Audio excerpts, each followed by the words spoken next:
Well, they definitely played, their style of hockey that they wanted to play, and I think they probably executed their game plan just the same way they did against Vancouver.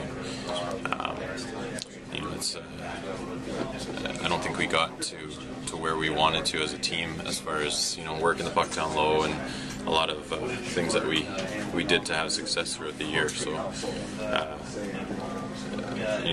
little things add up, and it's the little things in games that they kept coming, they kept hitting, and they hit hard, and sometimes that's what pushes teams out or gets you off your game and not able to execute your plan.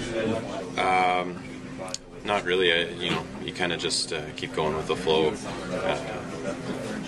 I didn't know what the situation was with Yarrow, and it's basically I hopped in there in the first series, and you just tried to keep it going for the second. I don't think he really changed mindsets or anything. Is there extra pressure though when there's not another option?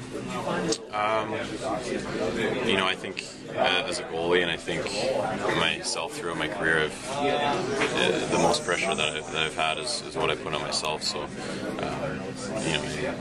I think I treated it just like the rest of the season, and you win, you're in, and you want to keep that going. So when I got in there in the first series, that's how I felt, and in the second series, that's we want to keep it going. And the first game kind of probably shot herself in the foot a little bit, and then couldn't get it back for the rest of the games.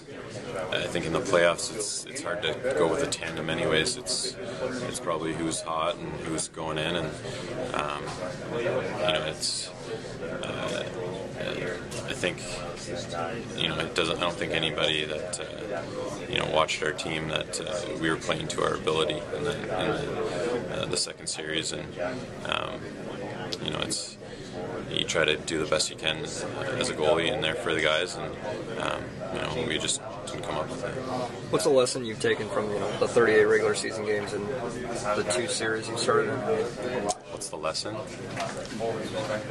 There's lots of lessons. I mean, it's hard to boil it down to 1 or 2 right now, but I think you just try to take from every experience, every game, and you learn more from your losses than you do from your wins. So you have to just kind of take it in and know that you don't want to feel that feeling again. When the clock's ticking down and you can't do anything about the